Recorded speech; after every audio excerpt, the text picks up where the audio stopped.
What's up, Degenerate Nation? Welcome to the Big Bets on Campus podcast. This is the SEC West betting preview. I'm Stuckey, and with me, as always, is Collin Wilson. The time is here. Are you excited to finally talk Razorback football? It just means more. That is the slogan of the SEC, the new slogan of Texas and OU. This will be maybe our final season before the Sooners and the Longhorns come over. As a Razorback fan, somebody that grew up with the Southwest Conference, I couldn't be more giddy and more excited. Plus, with this podcast, I get a free license to talk about Arkansas as much as I want. So cash all your tickets. This was an easy one. Cash all your tickets because Colin's going to talk about 90s Razorback stuff pretty quick. Cash your bets if you mention just a mention of Arkansas within the first 90 seconds. But yeah, I mean, I like the SEC West betting preview every year because I get to hear your thoughts on Arkansas. My notes for Arkansas are always super short. I'm like, I defer to Collin.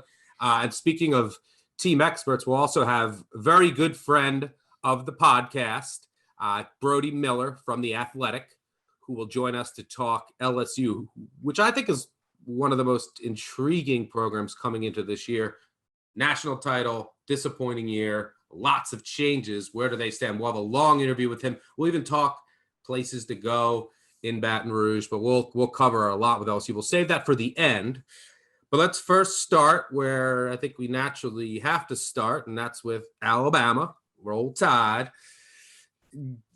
Alabama, clearly a big favorite to win the SEC, favorite to win this division, as you would expect. I believe they're right around -400, -425 to win the SEC West.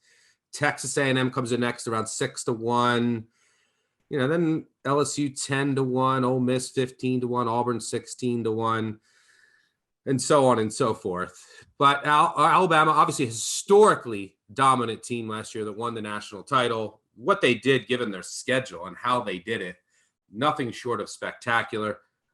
But they lose a lot, right? I mean, especially on offense. You lose your starting quarterback, your top two receivers, your starting running back, 3 offensive linemen, 4 offensive assistants. You have a new offensive coordinator coming in. So how is the offense going to work with all of this change? There's not that coordinator continuity and roster continuity that they had the last time they went back-to-back in 2011, 2012. And Saban, look, he's won 7 total national titles. He's only gone back-to-back one time, and try to do that again this year. It's a manageable schedule, but they have 3 potentially tricky road games. They go to Florida, who I think we'll talk about them in our SEC East preview, but I think they're going to take a step back, but it's still in the swamp. Won't be an easy game. They go to Texas A&M, which most would agree is probably their hardest game of the year. Then at Auburn in the Iron Bowl, a rivalry game to close out the year. 3 potential spots where they could slip up, and if they slip up in one of those games, then your over 11.5 win total does not cash. The defense should be loaded. I think it's going to be one of the better defenses that Saban has had during his time in Tuscaloosa. They do lose a couple pieces on each level. They lose Christian Barmore on the defensive line. They lose Dylan Moses at linebacker, but they bring in 2-0 from Tennessee, who's just a stud at linebacker. And then you lose Patrick Surtain. So I think that's one of probably the biggest question on that defense is, okay, Josh Joby slides over. Who's going to step up at cornerback? The talent is always going to be there. They reload from a talent perspective. But I think that this team is a bit vulnerable. I think the win total is a bit high. What do you see with the Tide?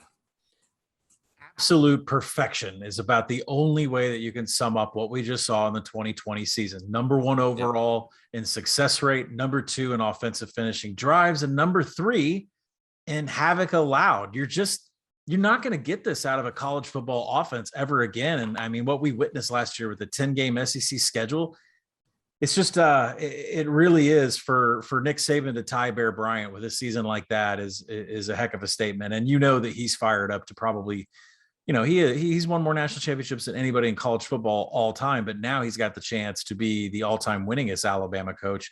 Not really sure it's going to come this season. You mentioned it's never happened back to back. Those years after he wins the national championship, there's a loss mixed in there.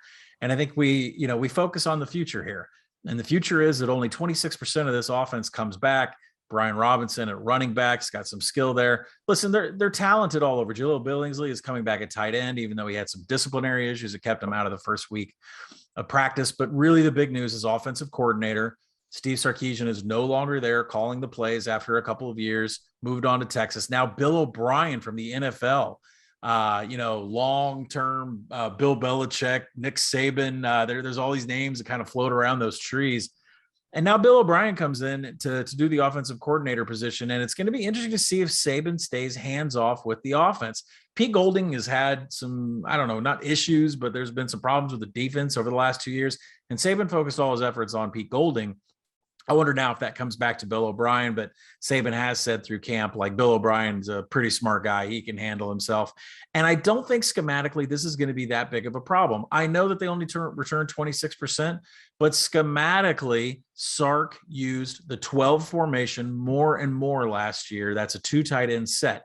You look at Bill O'Brien, what he did in the NFL, the Houston Texans ran 12 more than any other team in the league. So I don't think schematically this is going to be that big of a change. It's just really the turnover at all of the positions. And you have to expect some decline. I know John Mechie is there. And if you have a chance to go watch on a film on John Mechie, the best blocking wide receiver I've ever seen. You want to know why Devonta Smith won the Heisman? Because John Mechie was setting blocks 18 yards down the field. So definitely a big one there. And it's time for him to shine. And there's plenty of other wide receivers. We're going to learn their names.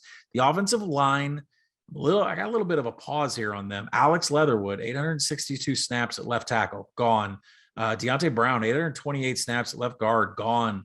Landon Dickerson, 685 snaps at center, gone. And I know the national championship preview that I wrote, before the Ohio State game was about Chris Owens playing center and that he got 200 snaps, but he was the worst run blocker and the worst pass blocker graded by PFF out of all the offensive linemen. So Bryce Young might be running for his life against Miami's defense. He might be running a lot. We got to see what they've got on the offensive line.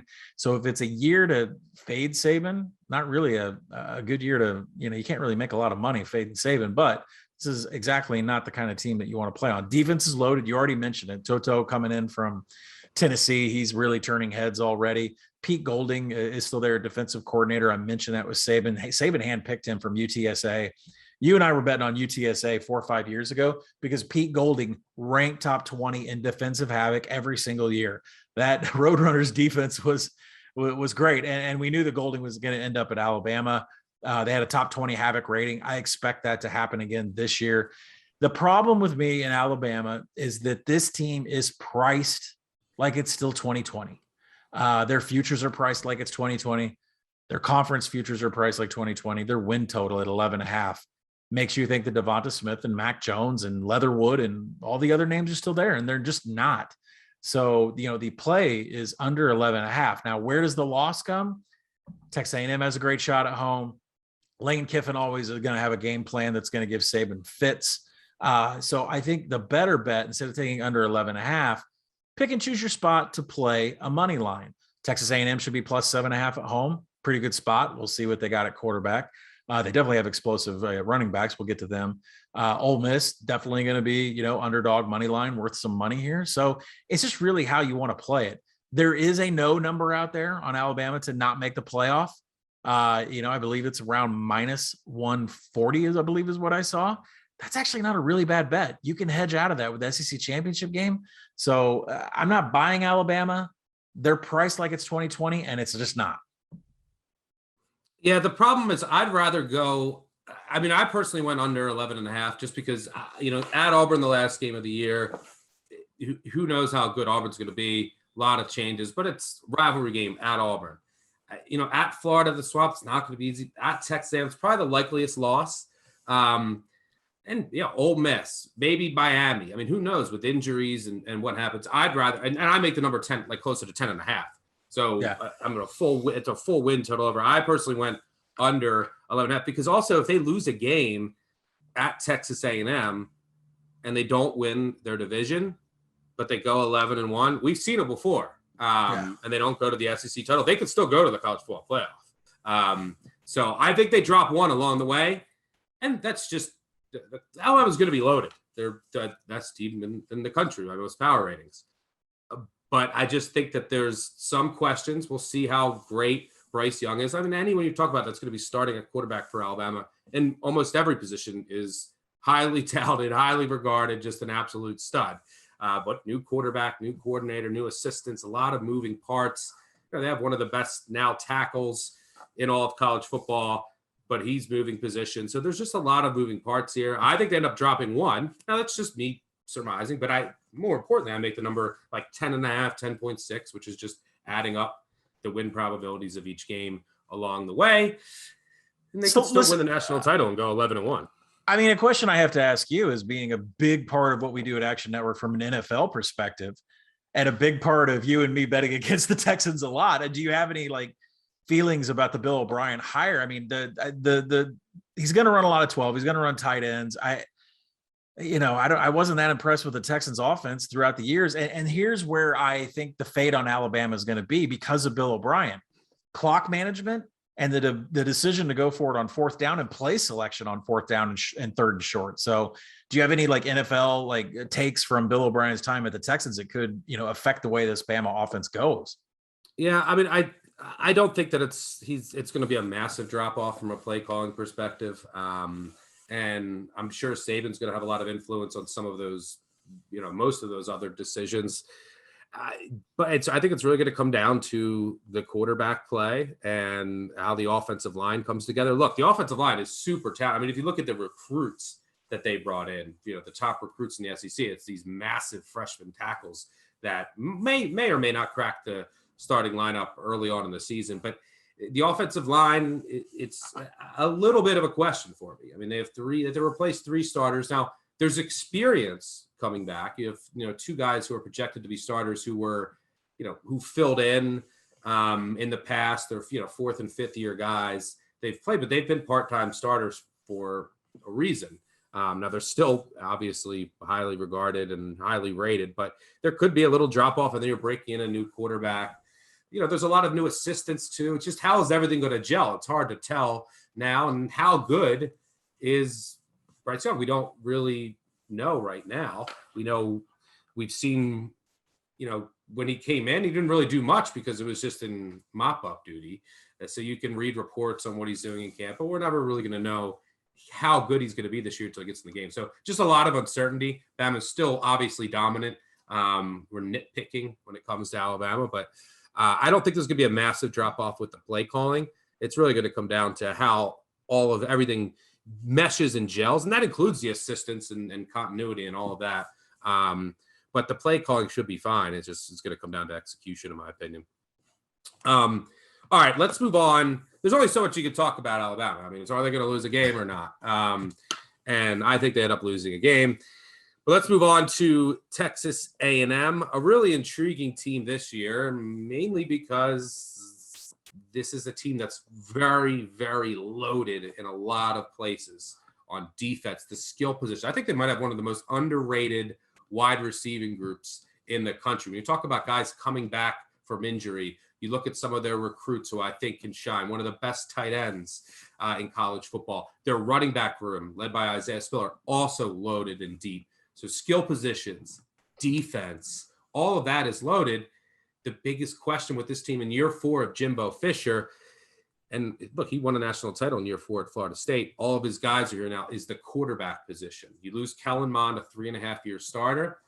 Who's going to take over at quarterback? It's still not known yet. You have Haynes King, who, if you're going to go more spread, and he gives you a kind of a dual threat and is the faster guy. And then you have Zach Calzada, who's more of he has the big arm, more of the pocket passer. That battle might go all the way up until opening week. So who's going to be the quarterback? And then what does the offensive line look like? The offensive line was such a strength at Texas A&M. Now you have, you lose a lot. You lose 4 starters there. You do have one of the best tackles in all of college football coming back, but that's 4 new starters.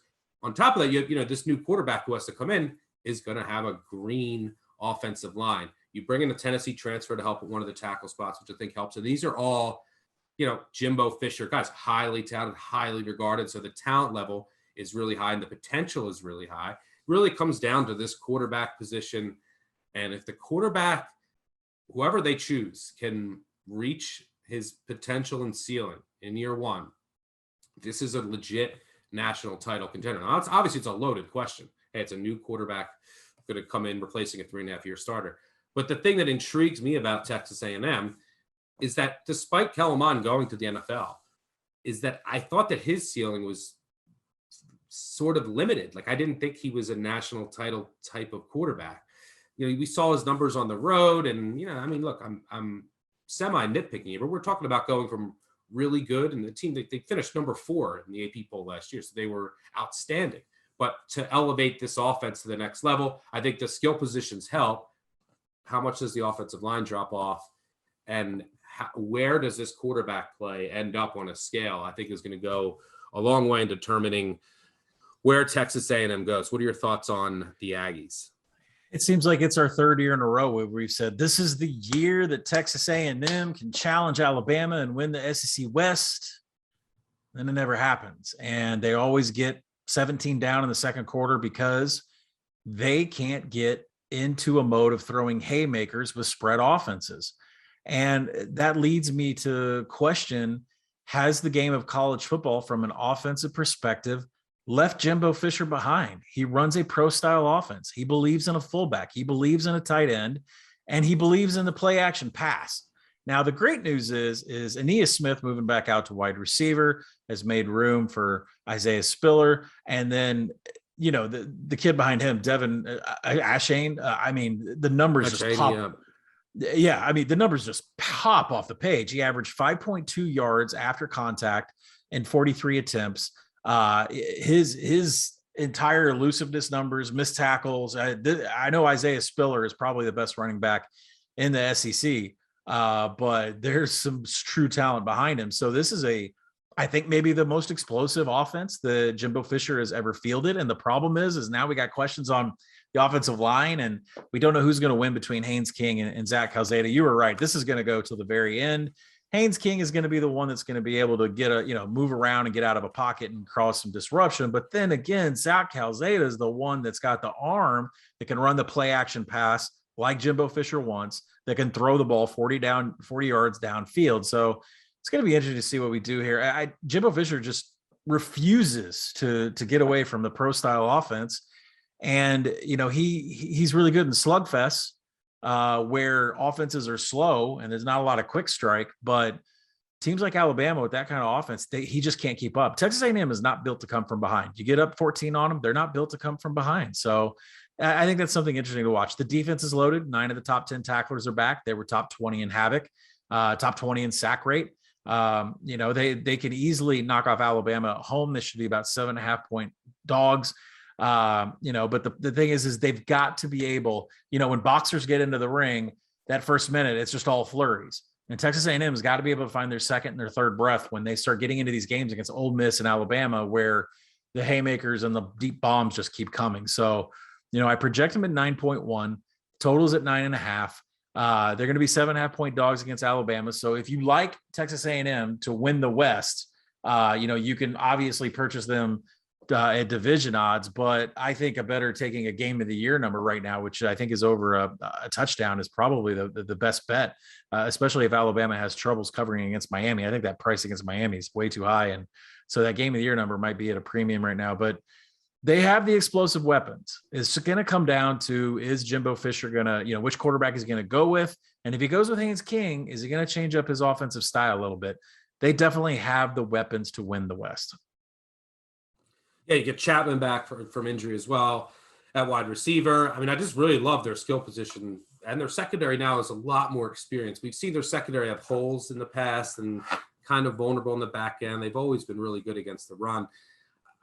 I just think this is a complete defense. The Mike Elko 4.25. Yeah. The Mike Elko 4.25 was 11th in havoc. That is a constant every single year. Mike Elko, one of the best defensive coordinators in the nation. Yeah. And Elko, I'm still surprised he's still staying there. I don't know how much longer he's going to be there, but Clark Lee got a job before him as a head coach, right? That was his protege. Yeah. Win total, as you said, under 9.5, like -120, -125. I think that's close to about right. And I think that if you want to buy this Texas A&M team, you want to buy the upside if the quarterback works out in some way. You want to buy them now instead of waiting. More on that later. But let's move on to a team dealing with a lot of change this year, and that's the Auburn Tigers. Win total under 7 minus 120. It is Bo Nix season again. Insert clip. You're going to be hearing that. People love when they hear that clip. But there's a new coach in town, and Brian Harsin is here. He's going to run a more multiple pro style offense. There's a new staff. There's new schemes on both sides of the ball. Big change on this with this offensive scheme. I mean, even from a running perspective, and you have Tank Bigsby back in the backfield, it'll be more inside runs than outside zone. Just a lot of things are changing. Bo Nix does get Bigsby back and a very experienced offensive line, but it's an offensive line. It's one of the reasons why I think there's a number of reasons why I think Gus Malzahn had to go and it was time. But the offensive line recruiting has just been poor for SEC standards, and they just were too small and not as talented up front. So I'm not sure this unit can really handle the elite of the elite in the SEC, but you do have more experience there up front this year at least. The problem is you're replacing your top 3 receivers. So you're losing your top 3 receivers, and then you have this, brand new scheme, brand new coach. How much of a jump can Bo Nix make? We talked about Kellen Mond home road splits. I mean, go look at Bo Nix's home road splits. He's been great at home. He's been horrendous away from home. But how much of a jump can Bo Nix take, which is, for Auburn to pull a couple upsets, maybe have a special 9 to 10 win season here? I think this number is about right. What are your thoughts on Auburn this year? Yeah, well, Gus Malzahn wins the Music City Bowl, and now they had to keep him for another year, just delaying the inevitable, right? I'm calling plays. I'm not calling plays. Chad Morris is going to come in and take the fall. Like, it just, I don't know what's going on with Gus and this whole, trying to escape taking responsibility for calling the plays. But now that's Central Florida's problem. Auburn went out and got a coach from Boise, which is quite interesting because the whole Arkansas State and Boise State seem to feed into the SEC. It's quite amazing. So Andy Avalos, Butch Jones, you guys are going to be the next ones in the SEC in the next couple of years. But I think it's really important to understand that this is probably a coaching upgrade. If you look at Harsin's numbers, I mean, the 1 year he was in the Sun Belt at Arkansas State, he won the Sun Belt championship. He won 3 Mountain West titles. Boise was always in contention to be the New Year's Six team, consistently on a year-by-year basis. He dominated recruiting for being from Boise with a blue turf and having to deal with USC and all those other Oregon on the West Coast. Like, they did really well. And I think this is a really good hire. But where I really was convinced that this is good for Auburn is when I started looking what Harsin did with quarterbacks in his time at Boise State. Every year, they ranked top 35 in pass plays that exceeded 20 yards. They were an explosive pass unit every single year. It doesn't matter who the quarterback was, from Bachmeier to, who was throwing for the Cowboys there for a little bit, Kellen Moore. So, every quarterback they had come through, they were always top 35 in number of pass plays that went over 20 yards. But more importantly, I went and calculated up every single season for every quarterback that Harsin coached at Boise State. They had a differential between big time throws and turnover worthy plays. The total differential was plus 46. They just didn't make mistakes. You pivot that into Bo Nix. I mean, he's got his own little jingle on this podcast, Bo Nix season full effect. Those road turnovers will cost you a game. It's cost me a lot of money over the years. And I think, when I look at a number like plus 46 for the quarterbacks at Boise State, considering the talent that he's had at that position, this is a good thing for Bo Nix. It is bad that they lost their top 3 receivers, 3 amazing receivers, Seth Williams and Schwartz. But Tank Bigsby is back. You want to know if Tank is going to lose some touches. Boise State their rush rate was about 4% less than what Gus Malzahn was running. It's like a 51% to a 47%. So, if Tank Bigsby is going to get less carries and Bo Nix is going to throw more, then Bo Nix is really going to have to improve. The defense is under new management. We have to mention that Derrick Mason, freshly fired off of Vanderbilt, comes in just to be the defensive coordinator here. Actually, I think that's a really good hire too. It takes the head coaching responsibilities off of him. I seriously doubt Harsin's going to be involved in the defense. So I expect some improvement there. And the thing is this is a new scheme, and we like to fade teams that have new schemes. But if you look at the schedule, Akron, Alabama State before they play Penn State, I'm not too worried about Akron and Alabama State burning this Auburn defense. All of this positivity that I've just given you about Auburn, I'm not playing any futures on them. I'm not going to bet them week one, and I'm probably not going to bet them for a while. And the reason is because Greg Sankey, the commissioner of the SEC, came out and said, I want every team to have an 80% vaccination rate. You need to be above this number. Harsin comes out. I know this was a couple of weeks ago at SEC Media Days. We're at 60%. That's not even close, right? And I'm not screwing around anymore. This whole COVID thing that we went through last year, and this whole scrambling 5 minutes before kickoff to find out who's sick and who's not and whose girlfriend's got strep or whatever it is ridiculous here to try to handicap as a sports investor. I'm not messing around with teams of Auburn that are at 60% vaccination rate. I like Harsin coming in as coach. I think Bo Nix should improve. We should see if he should get a chicken sandwich deal. I see Bojangles is with JT Daniels, so maybe Shake Shack or Chick-fil-A is looking for somebody. We'll see if that helps Bo Nix. But it's a no play from a futures perspective. The number is right in the win total department, but I actually think Auburn's going to improve. The trench needs to be worked on, though. You're right, though. Trench, both sides of the ball. A lot of question marks there. Yeah, I mean, the defense moving to a 3-4. I like the secondary. The secondary has a lot of talent with McCreary and company.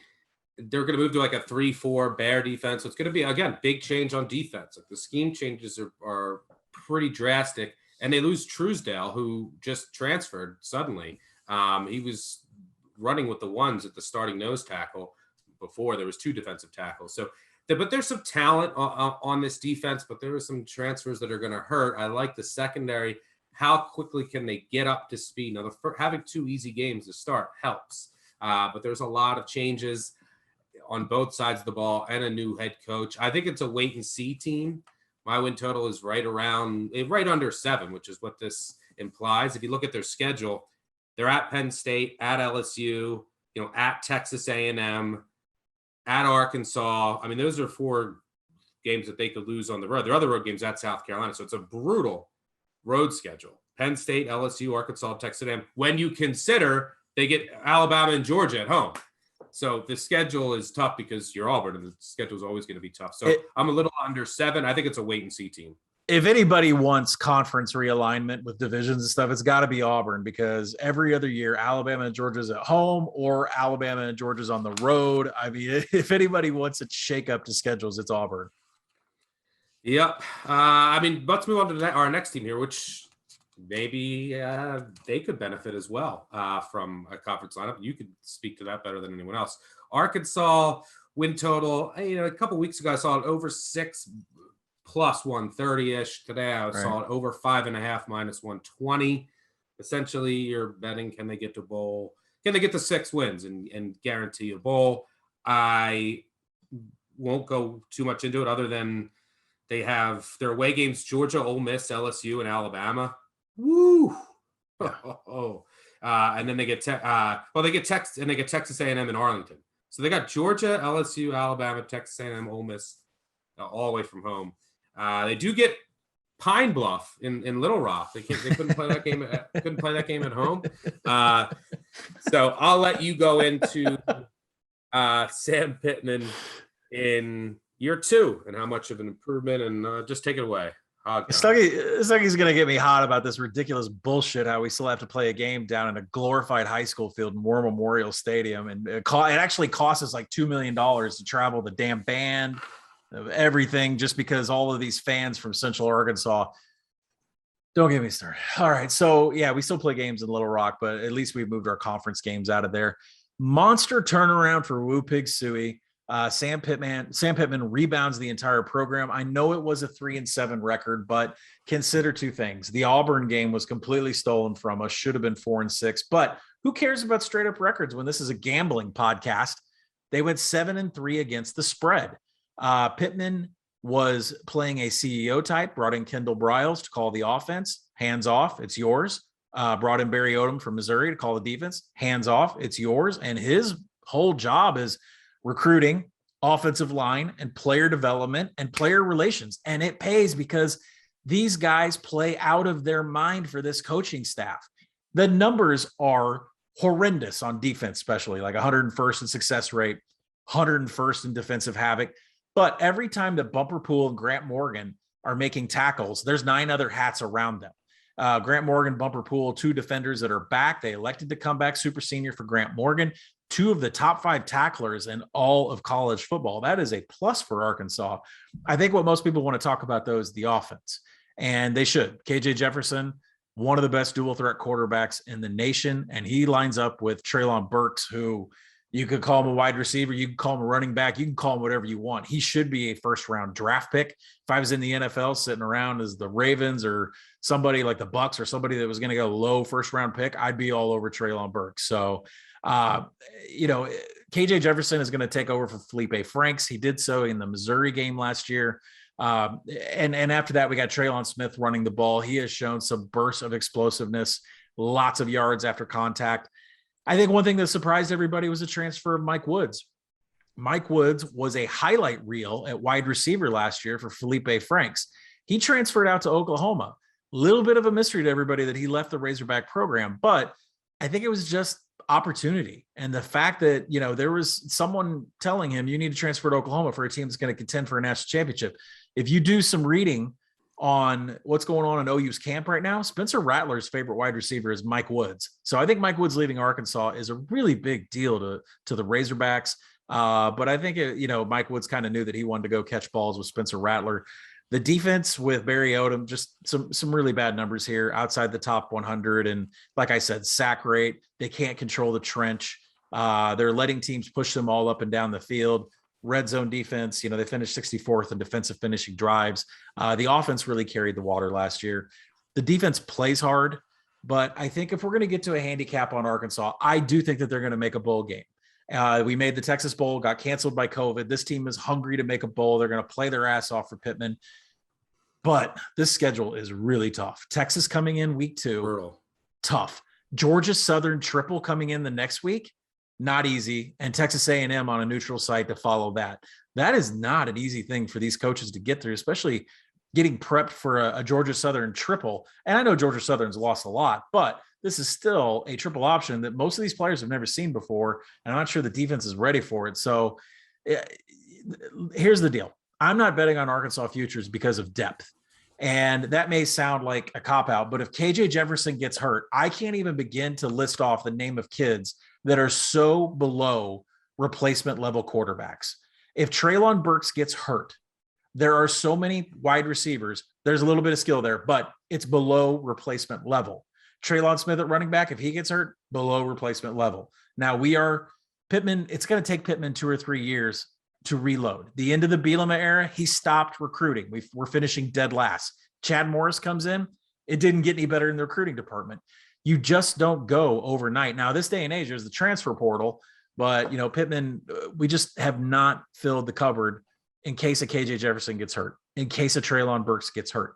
You look at this schedule, people are going to get hurt. There's going to be injuries, and, it's just not you can't handicap injuries. But at the same time, what I can handicap is value over replacement player, and Arkansas does not have the depth to recover from injuries. So 6 is where I think they'll finish. I think they will go to a bowl. This team is highly motivated, and even though the defense gets pushed around, they hustle more than anybody else in college football. So it's a no play for me. I would play the over. I want to play the over, but you're making a bet that KJ Jefferson will stop taking hits. He loves to take hits when he takes off from the pocket.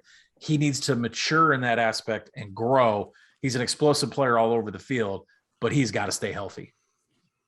Yeah, I mean, when I did look at this team, by the way, do you have a shirt for 2020 Razorback 7-3 against the spread?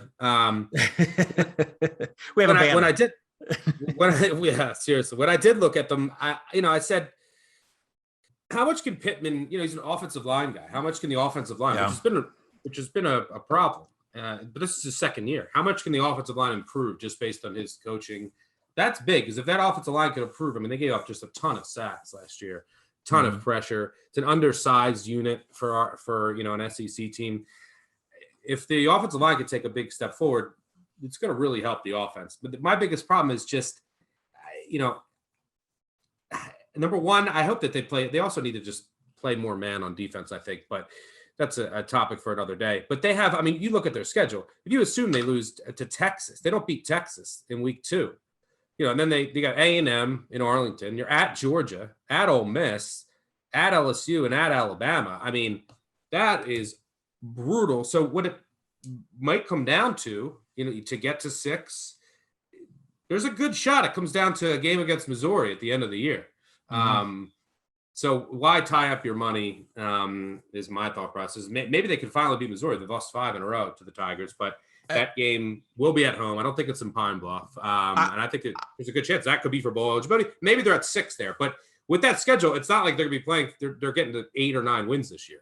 Yeah, and I think that Missouri game, if you want to take a little quick YouTube break and go watch highlights from that Missouri game that ended last season, that's the prime example of why I'm not investing any money on a team without depth, because Grant Morgan gets hurt, comes out of the game, Bumper Poole gets hurt, comes out of the game, and Missouri comes back from 2 scores down, and then we had no answer for the rest of the game. Missouri was able to put up 50 points on us because we lost our top 2 defenders on defense, and they just didn't have any depth to take it over. It was just and that depth is still not there. This is still a play on team when they're healthy. I might be able to be talked into it with Texas, considering Sark keeps making comments that we're not at the level that I want us to be, and the quarterbacks don't. We'll see what happens with Texas, but Arkansas still doesn't have the depth. And that Missouri game, that loss last year to them up in Columbia, it's a prime example of how we're just not ready to hang with the big dogs from a depth perspective in the SEC. All right, fair enough. Let's move on to Mississippi State. Win total over 6, minus 115.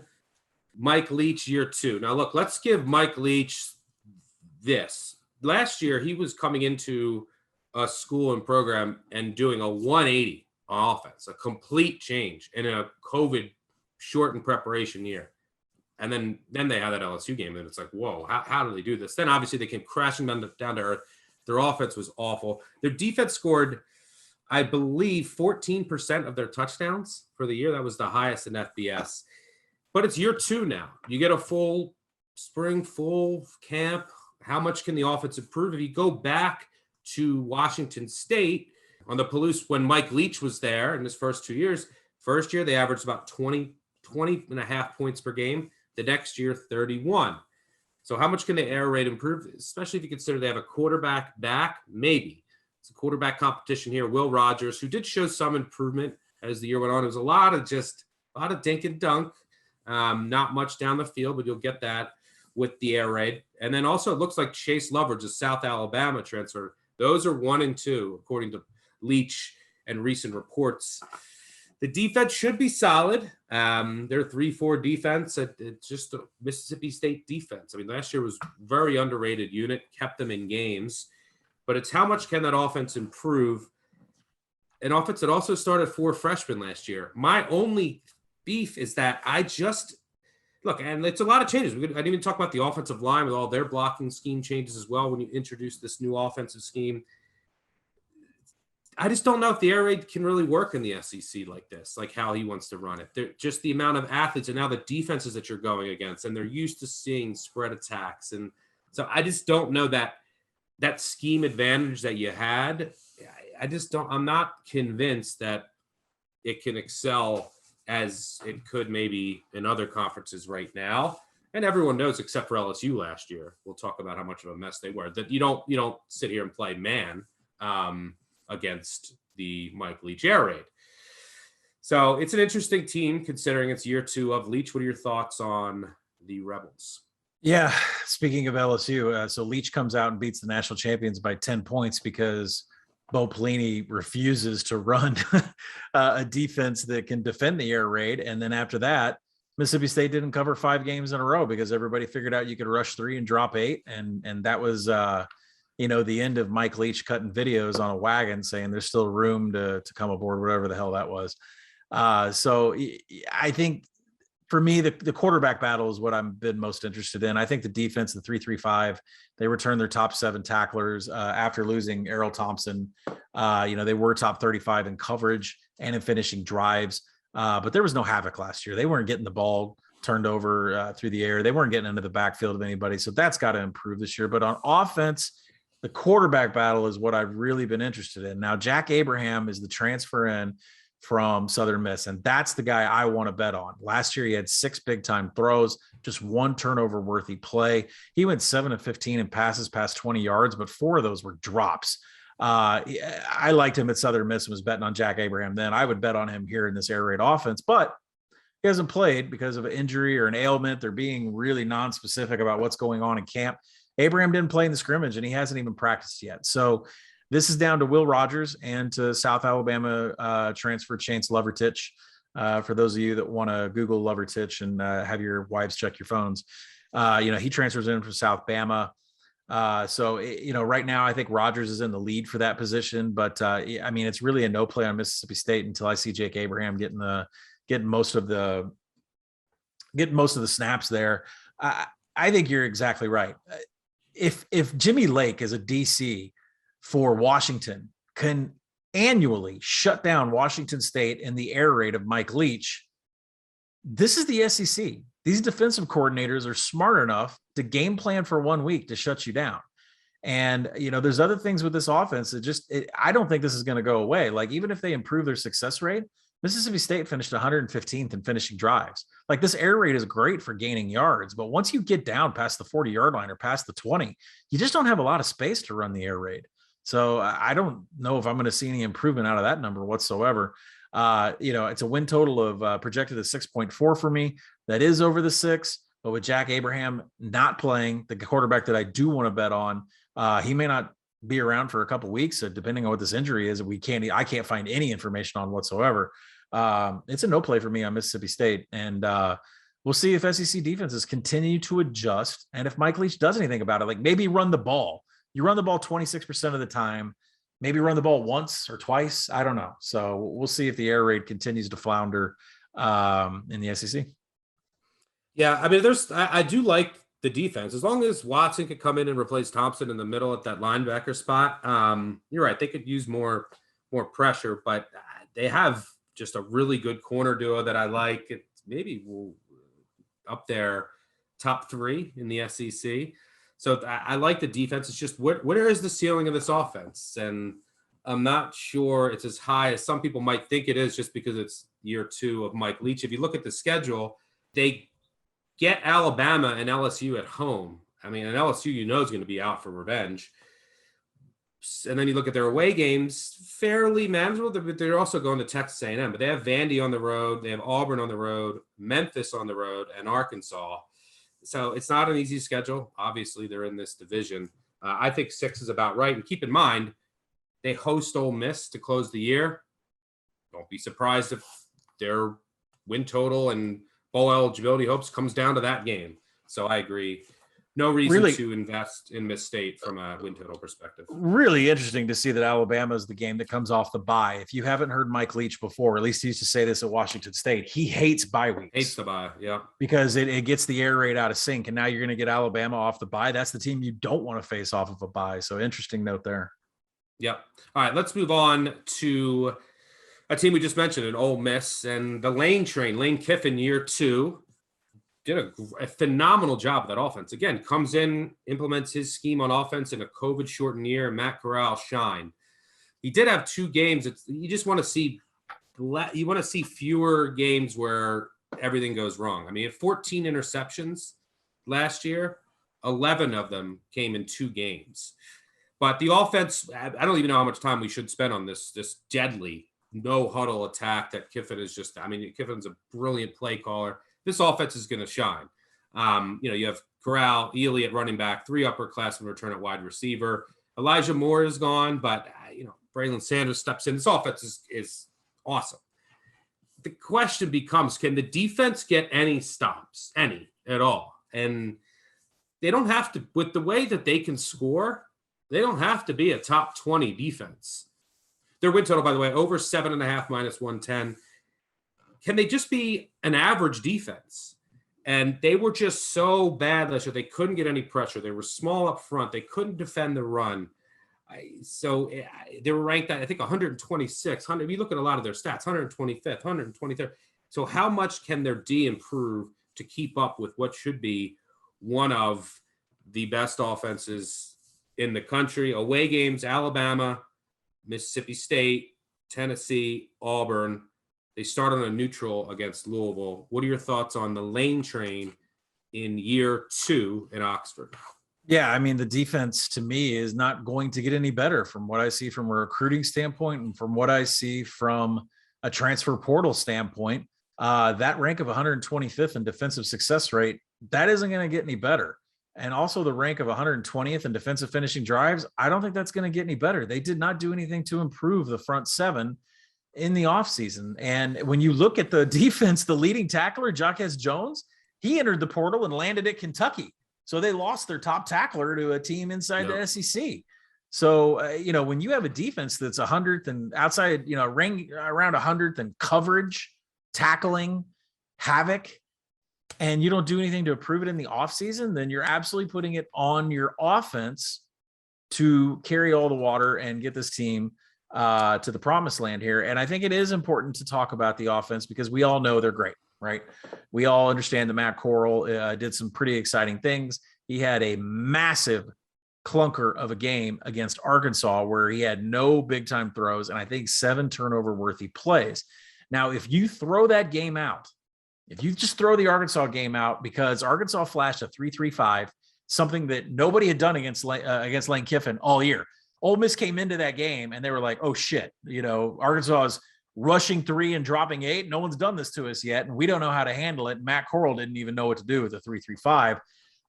But if you throw out that, Corral finished the season 24 big-time throws and just 9 turnover-worthy plays. That's Heisman ratio. Those are Heisman-type numbers.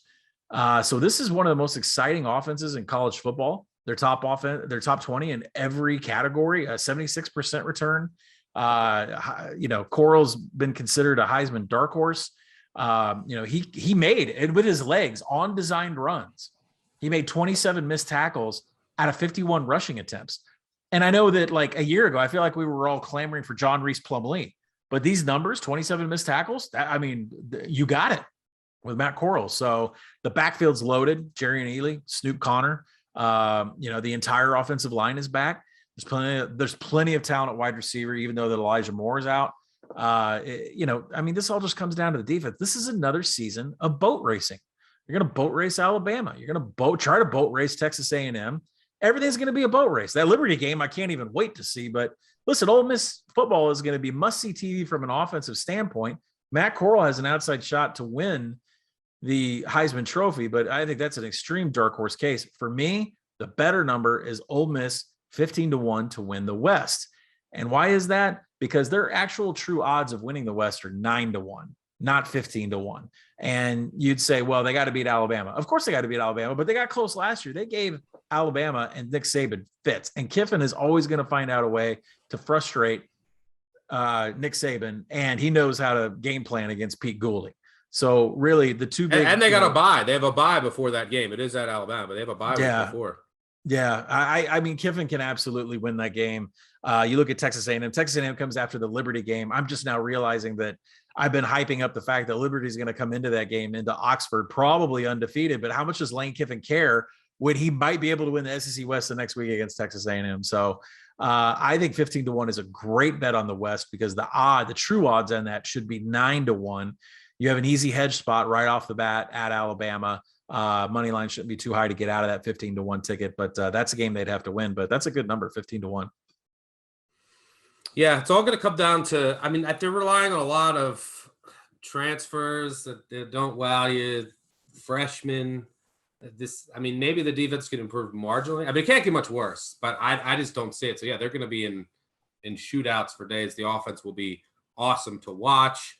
But if the defense just improves a bit, and you go from, some of these numbers, 125th, 126th, and obviously the schedule overall gets easier because you're playing some, non-conference games against Austin Peay. But just in conference play, if the defense can improve a little bit, get a few key stops, force a few key turnovers, all of a sudden the ceiling for this team is really high, and you're buying into the upside. So I don't hate that bet.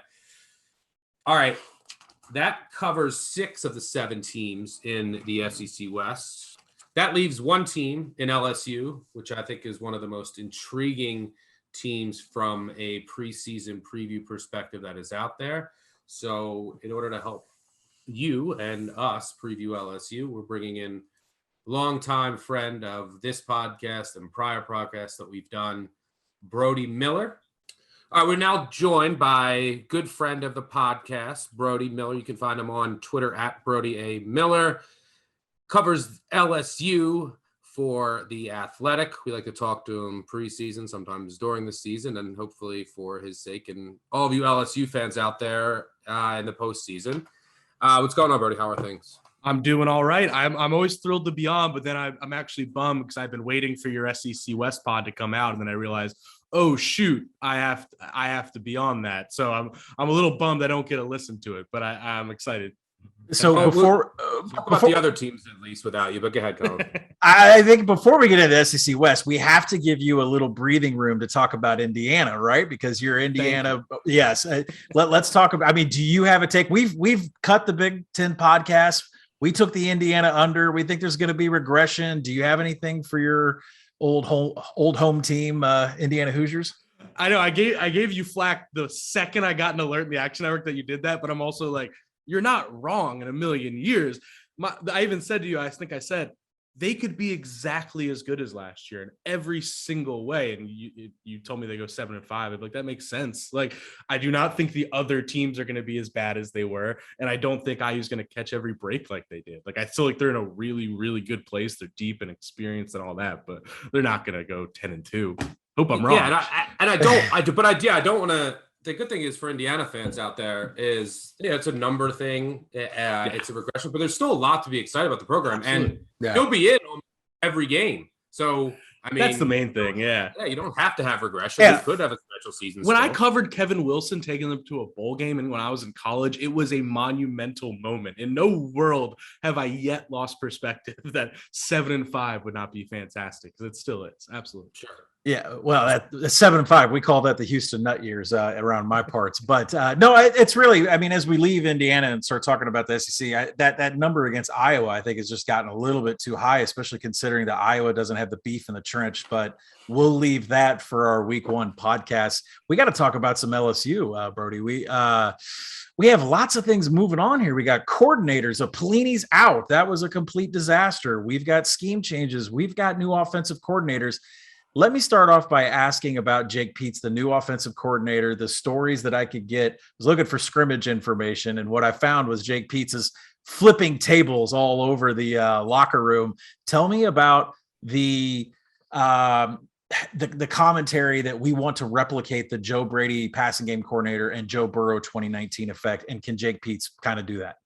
Yeah, it's bordering on cringeworthy, but at the same time, it's from the second they went into this offseason at Orgeron was relatively transparent, which, as you guys know, is rare in this field, that he was like, hey, we're trying to get back to 2019. They literally called Joe Brady and asked him, like, who could run this offense well. And he said, all right, Jake Peetz is my quarterback coach. And obviously DJ Mangus was on staff in 2019 and is one of Brady's best friends. Like, go hire those two guys. And that's what they did. And yeah, I think it's overly simplistic to say they're just getting back to 2019. They should probably tone down that messaging.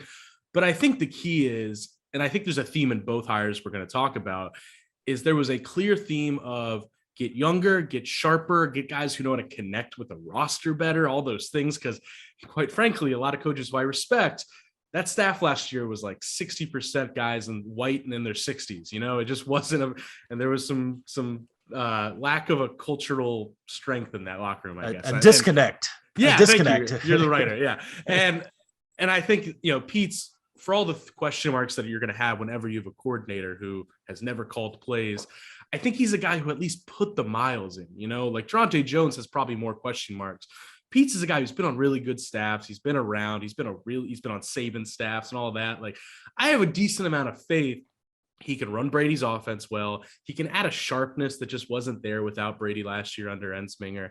And I think he's just going to lead to just a better quarterback room and a better energy, because you use the mention of him flipping tables and things like that. Yeah. There are like a lot of those stories of him coming in and just like calling Miles Brennan like every week to just like talk and connect and all those things. And those are corny, and I acknowledge they're corny, but considering so much of the problems of 2020 just had to do with those kinds of things, I don't think they're nothing. Well, you mentioned the quarterback room coming into the year. you would assume offensive changes. We're going to have a quarterback competition. Well, now that picture is a lot clearer. You have an injury and a transfer. The depth might be in question now, but as far as Johnson now being the clear-cut number one, who did you anticipate winning the job? I've actually read some differences of opinion in that aspect. Do you think it actually ends up helping them now get the clarity beforehand? And just what are your thoughts on the quarterback position headed into the season? Yeah, I think you put that well, because I in no world am I going to claim this is a net positive. It's not. You just lost, you're too deep now. But I have been under the impression since spring it was going to be Max Johnson the whole time. And it's not even, I think in my co-host and IT, Bob Abear, we used to always talk about, I don't think who won the job was going to change my projection of this team, all things healthy and all that. I think both those guys are good enough to start for a good amount of SEC teams. They're both pretty good quarterbacks, but I think they love Johnson as the guy because they put so much focus on processing ability and being able to make the quick read, because that's what Burrow did so well. Burrow didn't have the arm that Brennan has. He was just sharper than everybody, and we saw all those things. So they love that about Johnson because they do all this like crazy testing, and he does test off the charts in those categories. He's very mobile, which they really like, and they're not going to be running an option or anything, but that's a plus. And this is me reading between the lines, but still, you just hear things about how Johnson's a little closer with the receivers, or putting in those extra things even before this job was decided. I think the team kind of rallies behind him a little bit more, and you can't just gloss over the fact that they were 3-5, went into Florida with 49 scholarship players available because of COVID. They were depleted, and that season's a disaster. And I know, but there is something too. They had no reason winning any of those last two games. They went to Florida, and Max Johnson won that game, won the Ole Miss game, looked great. And all of a sudden, I think he just won a lot of people over. So that's my long-winded way of saying, I think it was always going to be Johnson, and it's still a net negative, but like you said, you do have all of camp now. Jake Peets can now tailor his entire offense perfectly, knowing who the quarterback is going to be, all those things. Receivers and quarterbacks can get their rhythm, all that. So I think there's some positives in that sense for LSU. It's just obviously if he goes down, you're in trouble. But the way I tend to view these things is if he goes down, when a starting quarterback goes down, your season's in trouble regardless. That might be too simplistic, but sometimes how I view it. So one question I got to get in, though, is that the scrimmage had some outstanding numbers from Nussmeier. And I think that leads me into another question. So if you want to two-part this, we can. Stingley and Ricks weren't on the field.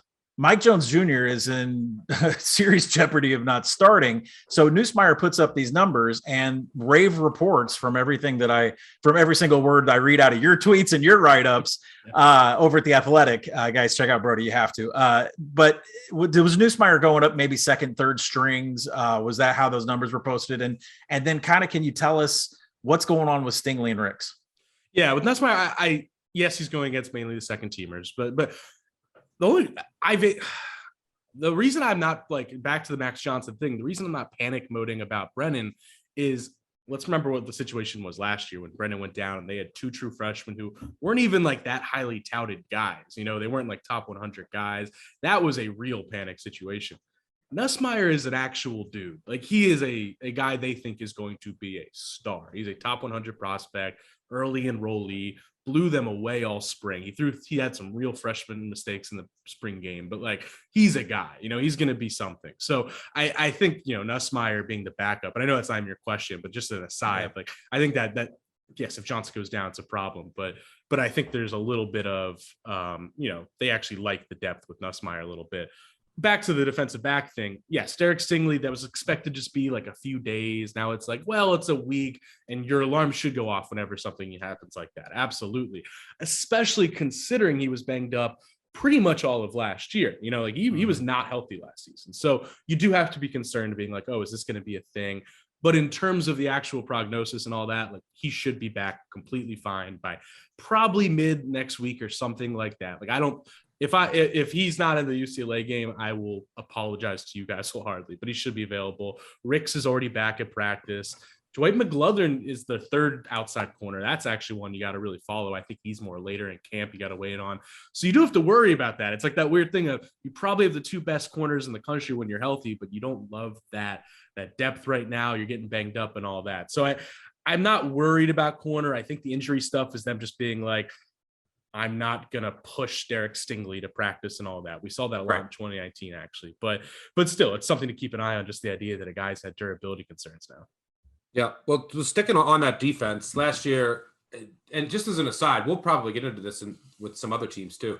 I don't know how many times I've read this is the worst defense in school history from a points per game perspective for so many teams. Well, yeah, because you play an all SEC schedule. You don't get to beat Southeast Louisiana 100-0.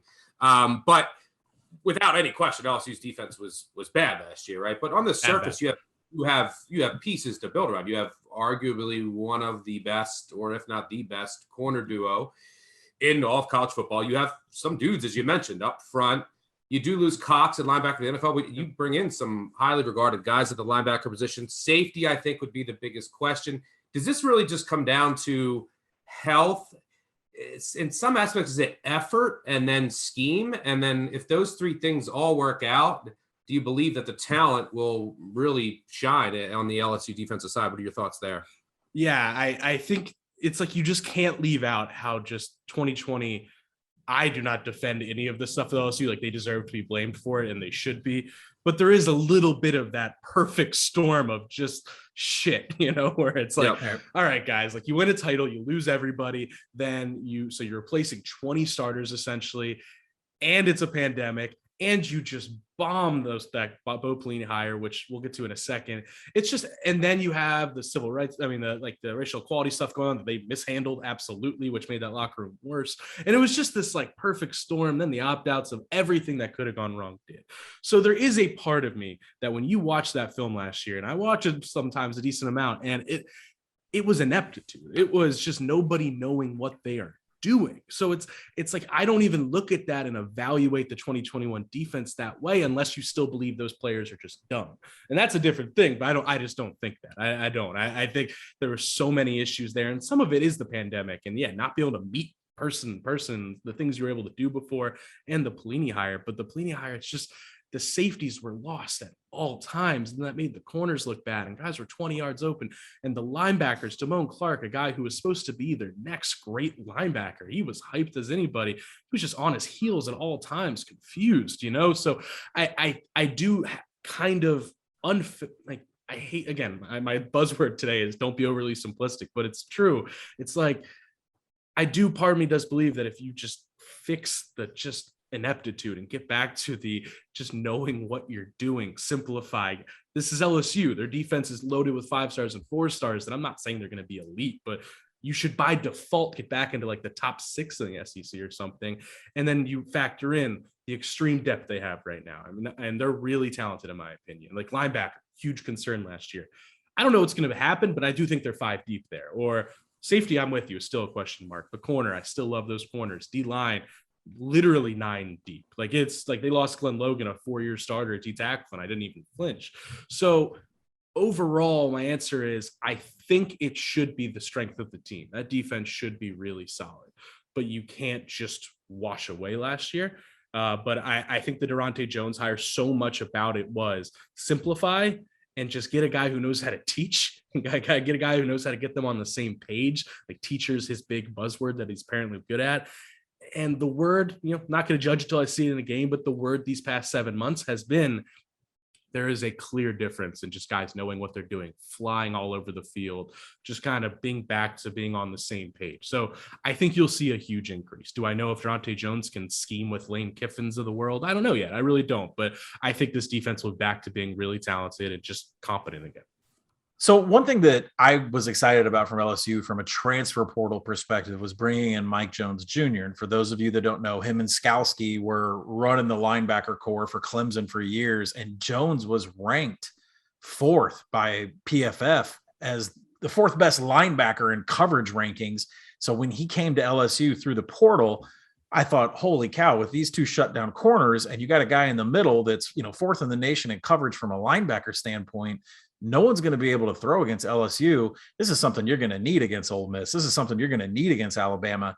Now it comes out that Mike Jones Jr. might not even start, and Edo saying, listen, it's a different scheme for him. And now he's got to take on offensive linemen. He's having struggles learning the scheme and fitting into the system. How does is there a disconnect here? Like, didn't Jones know what he was getting into, and didn't Edo know what he was getting to when he brought Jones over? Like, what am I missing something here, or what's going on with Mike Jones Jr.? Yeah, I think there's like a multi-layered thing happening there where Mike Jones Jr., and I think I have to start here. Mike Jones Jr. is like known as just like, he was voted by Clemson as like the player people want to interview the most, like just a really incredibly smart, talkative guy. So in turn, you got a really rare interview on, I believe that was Monday or Sunday, where he was just transparent. He's like, yeah, man, like I had a wake-up call when I got in the box. I got beat a few times and all that. And like, players don't normally tell you that. So then I follow up with Ed about it, and Ed's like, yeah, he had some wake-up calls. He's going up against 360-pound guys. Like, yeah, like, and it's that thing where it's like, Ed out of context makes it sound like Mike Jones is just out of it. But there is something to the idea that I do not think he is as of right now in that starting rotation. It's tricky because I still think he's going to see the field. He's going to be a third down linebacker if I had to guess. I just don't know if he is the core guy there. And that can be spun different ways, because I do think their linebacker room is, if not spectacular, and I don't think it's been spectacular, it is deep. Because you do have, say, Damon Clark, who was a problem player last year. He's still absurdly talented. I mean, he is a physical freak. If you believe that can get fixed with the coaching change and all that stuff, I've heard he's still going to start this year.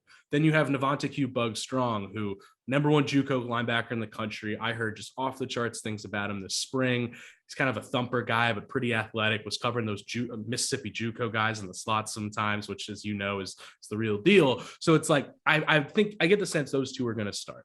And that isn't necessarily Mike Jones isn't good enough, but he does have a ways to go playing in the box. And I don't think he expected to come in here and not really be in the rotation as we thought he would. So I think that is a tricky thing. Then there's that other part of you that always has to say, why is the guy who was starting at Clemson leaving? There's that too. So I think linebacker is going to be fine. I don't look at the Mike Jones not cracking the rotation thing as a red flag. It's just a really interesting storyline to me. But I do think they're deep there, because I even mentioned Micah Baskerville, who, again, not a wow player, but if you're a nerd and followed that team last year, which I know you are, like, once he got in the starting rotation, they did go from like awful to below average. When Micah Baskerville became the starting linebacker, he kind of fixed a lot of things. So he's another guy who can rotate in. I like the depth. Long story short, I like the depth at linebacker. I'm just really curious to see what happens with Mike Jones. We could never tell if it was the talent or the fact that Pelini had to, what we call, dumb down, strip down the defensive calls. I mean, it was a headache trying to manage that last year. I know. And I think we could just repeat me saying that over and over again. This podcast would be fine. It's me just being like, I can't tell if it's Pelini or the talent. Yeah. Right. So I guess, Brody, we'll start off with John Emery and I got him down. Tyrion Davis-Price. To me, there was nothing in the advanced stats from yards after contact, elusiveness, missed tackles that really stood out to me. Is there anything in the backfield? I'm not looking for the second coming of Clyde Edwards-Helaire coming back. But is there anything in this backfield that can establish the run, drain some clock, and keep players like Dorian Thompson-Robinson off the field? Are we seeing any of that in the backfield? I think the talent in the backfield is there. It's this 3-year-long storyline that's been going on at Ogeron, being kind of frustrated with that room, where John Emery came in as the number 2 running back in the country. He was supposed to be this superstar next Fournette type guy. And him and Davis-Price both have been fine. They have been perfectly fine, but they have, just discipline things or putting in extra work or pass protection they've struggled with or receiving. They just haven't become those guys. And Emery's shown flashes. I mean, you look at the Bama game last year, or the Vanderbilt game, where it's like that guy looks like he's a superstar, but there's 6 out of 10 games where he was under 4 yards per carry. So it's like, I do think he's just a lot of consistency you're looking for there. The fascinating thing, though, is I just keep having people in the program be like, trust me, it's going to be John Emery, and he's going to show you this year. People who, haven't defended John Emery before, I take that with a grain of salt. I'm on year 3 of being like, is this going to be the year he does it? So I don't know yet, but there's been a lot of talk that he's finally developed as a receiver. He had to get LASIK about 1.5 years ago, and I think that really fixed his eyesight. So I do think that is going to improve.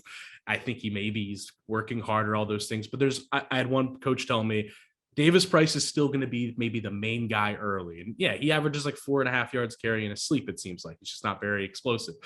But they said Emery's going to get on the field more because he can do more. So I think that's really big, is that he might actually take that leap as a receiver, because his ability to make people miss is Edwards-Helaire-esque, where it's just like he really can make those plays. So you're waiting on that upside.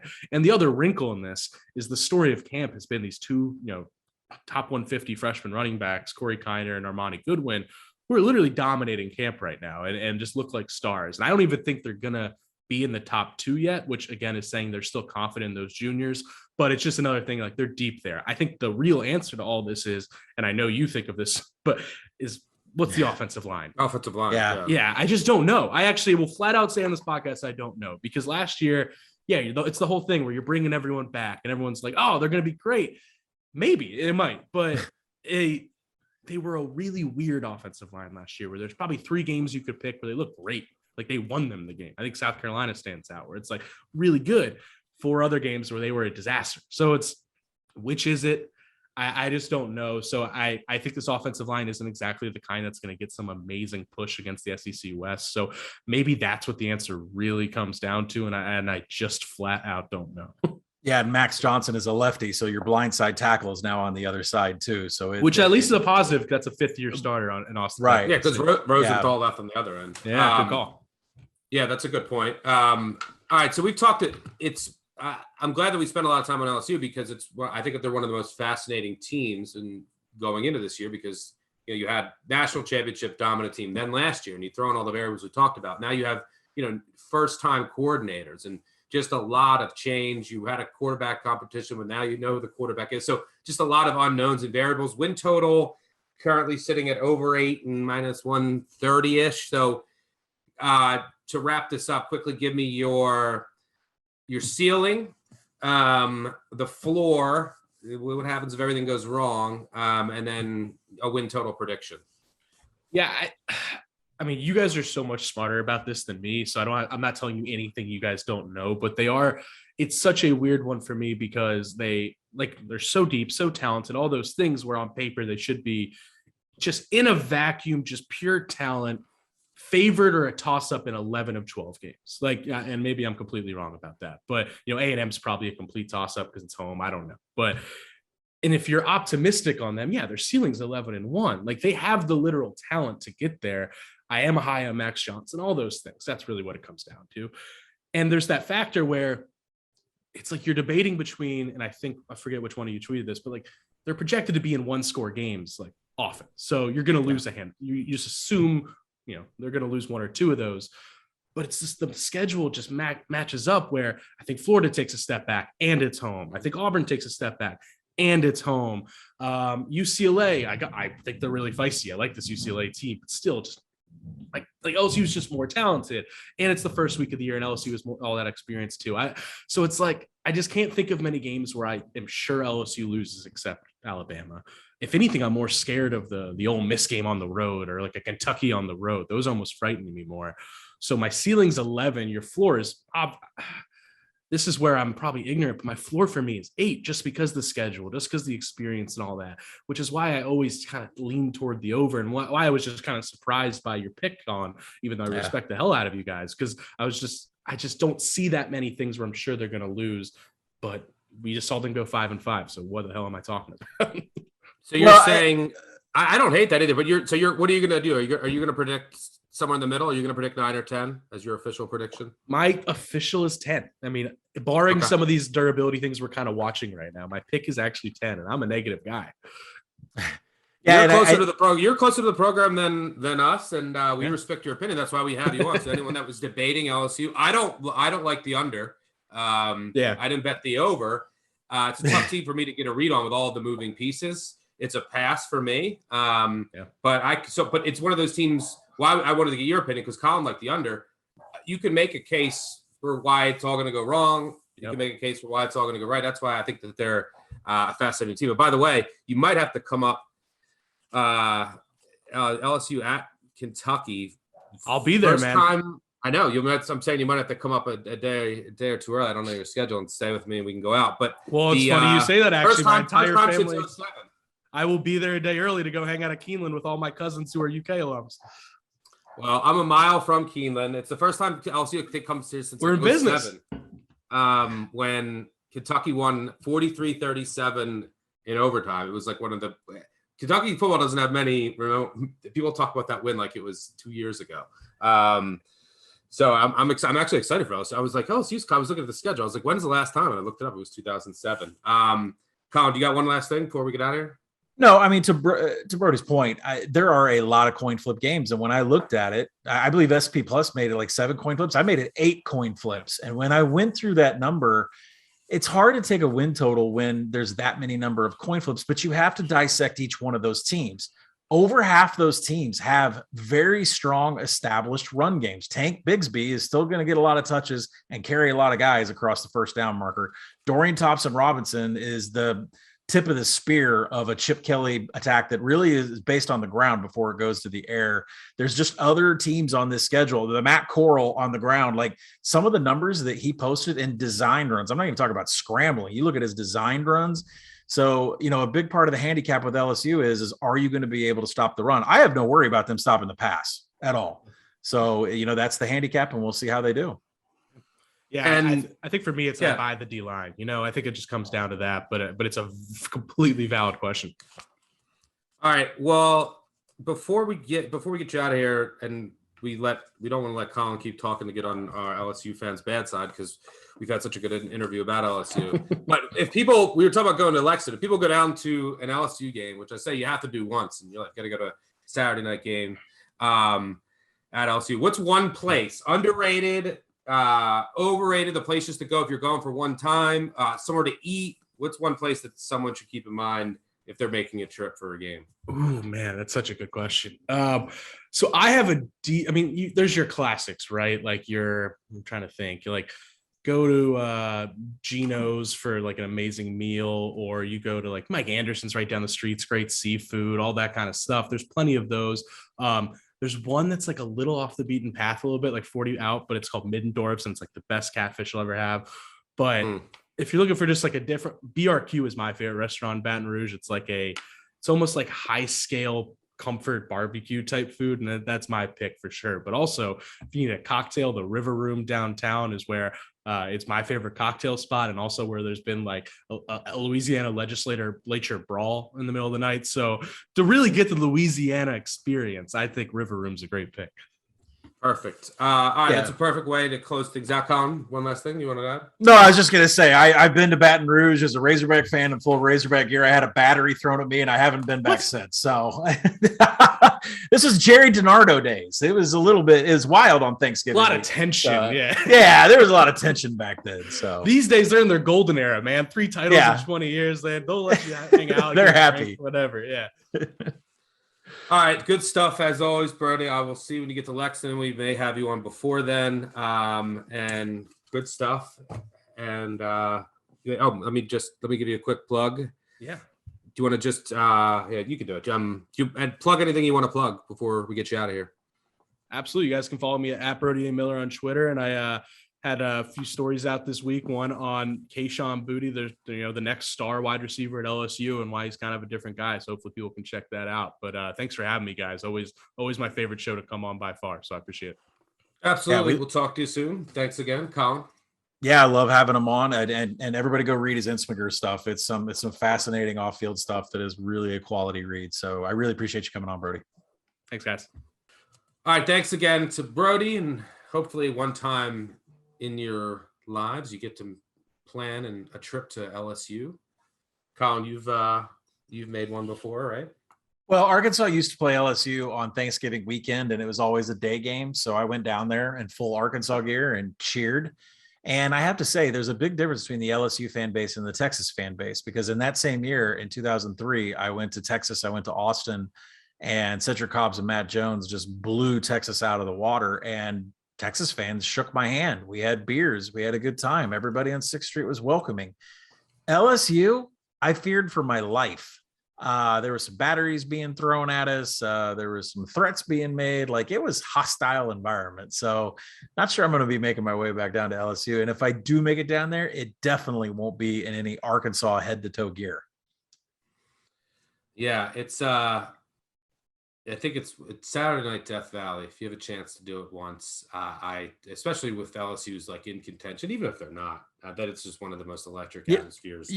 Fellow Action Network team member Michael Leboff, who does great stuff with our NHL stuff, he went to the LSU game, but he wore full Islanders gear. I can't even imagine what those fans thought about him in full Islanders uniform. So they probably left him alone, thought he was a lunatic. All right. Before we get out of here, we do have one last order of business, and that is 3 and out. All right, so before we get out of here, let's do a quick 3 and out. First down, favorite SEC West win total. I'll start here. I'm going Alabama under 11.5.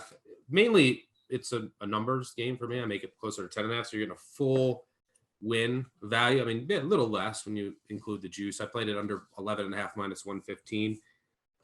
Talked about all the changes on offense, offensive line, new quarterback. You lose so much talent at receiver the past 2 years. New assistants, new offensive coordinator. 3 road games where I could potentially see them dropping one. I think they end up dropping at Texas A&M. But if they lost at Florida, I think Florida's going to take a step back. We'll talk about that in the SECs. Wouldn't shock me losing the Swamp. If they lose the last game of the year at Auburn, wouldn't shock me. But again, this is just a numbers play. I think Alabama ends up dropping one of those road games. And look, Ole Miss, you have Ole Miss out there. You have Miami. There's some potential landmines on the schedule. With all of the changes, I think the defending national champs drop at least one. Where are you going for your favorite win total? Yeah, I'm going to go LSU under 8. I think there's just too much going on here that is not good news to me. But besides the new coordinators, besides, Miles Brennan going down, we think Max Johnson is going to be okay.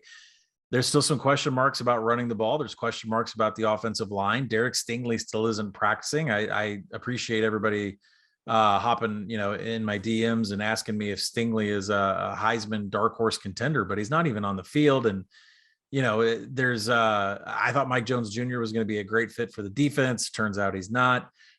We have offensive coordinators flipping tables to get people's attention, and then they can't stop talking about Burrow and Joe Brady and about how they want the offense to be more like what it was in 2019, but you don't have the hands in the backfield to match Edwards-Helaire and what he was able to do. And I mean, that was Joe Burrow's get out of jail free card in the backfield. And I think we have to mention that Joe Burrow, like, all-time accuracy, no, that's not going to be repeated. Max Johnson can, have a great season, and it's impossible to touch what Joe Burrow did. So there's a lot of that narrative going around.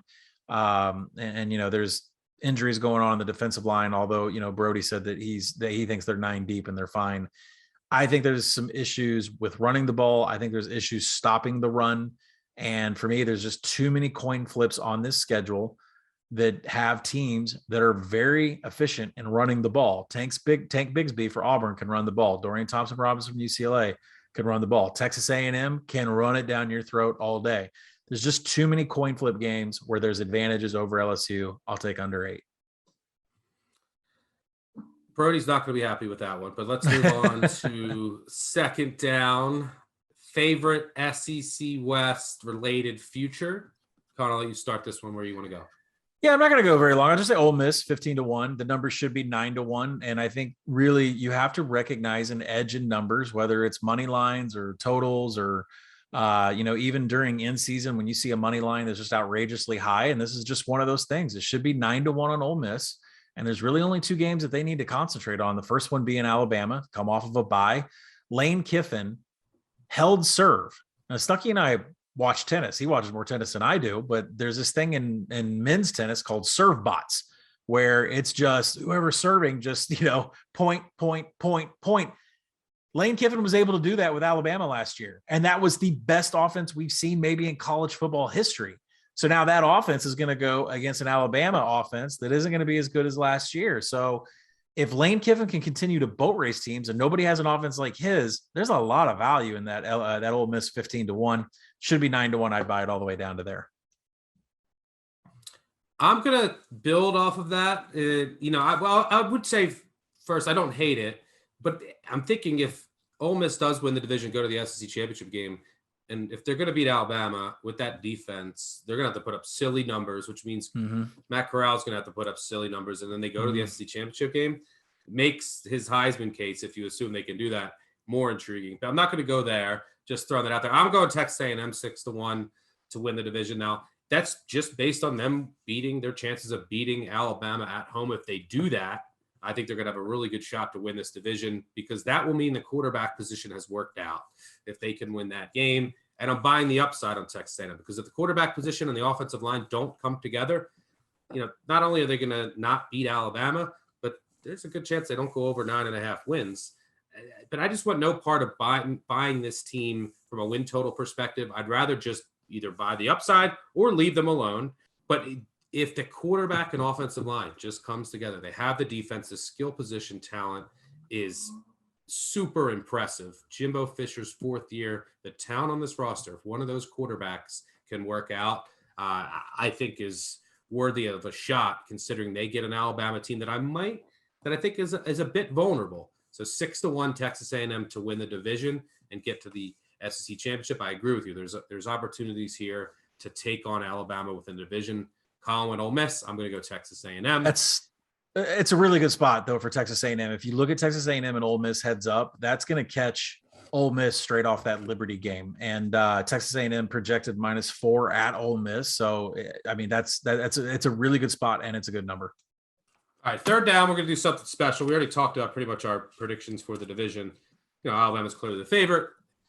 Ole Miss and Texas A&M worth taking shots on, whatever tickles your fancy. But here's a special SEC West 3rd down, and we're going to come back to this. Our producer, Matt Mitchell, will play this clip if it doesn't come true. Collin, I need you to promise one game that you do not and will not play Arkansas, and we're going to see if you can stick to your word and we don't see it come through on the app at any point in the season. Take a look at their schedule. What's a game where you're like, I am not betting them, I will not, and I do not want to? Sides and totals? It's sides and totals, huh? Just one spot. We're going to see if we can hold you to it and if you'll remember. I will play the Arkansas Pine Bluff game. All right. Collin will not bet Arkansas Pine Bluff. You'll have to stay tuned for our FC yes or no for that one. All right. Now I can't wait for that week, that Arkansas. Are you going to go to that game? No, actually, that game's down in Little Rock, so a little bit of a drive here from Tulsa. And turns out my closest friend is in one of the biggest bands in Fayetteville, Arkansas, and I'm going to go see him play that night and be watching Arkansas Pine Bluff on my phone. Well, that's a good week to take off from watching every play of an Arkansas game. All right. Thanks, as always, to Collin for joining me. Thanks again to Brody Miller. He's always great to have on. Make sure you check out his stuff on Twitter at Brody A. Miller and at The Athletic. Thank you all for listening. Make sure you subscribe. Big Bets on Campus podcast, wherever you listen to a podcast. Make sure you subscribe, rate, review, tell a friend, tell an enemy. All that is really helping us grow the podcast. You've enabled us to have this channel where we can produce exclusive college football content, which I'm excited about. Collin's excited about, our producers, and I hope all of you are as well. But we thank you again for listening and for all of your support. We will be back tomorrow with an SEC East preview. And then before you know it, week 0's here, then week 1, and we're in the mix. Thanks again for listening, and we'll catch y'all later. Cheers. Peace out.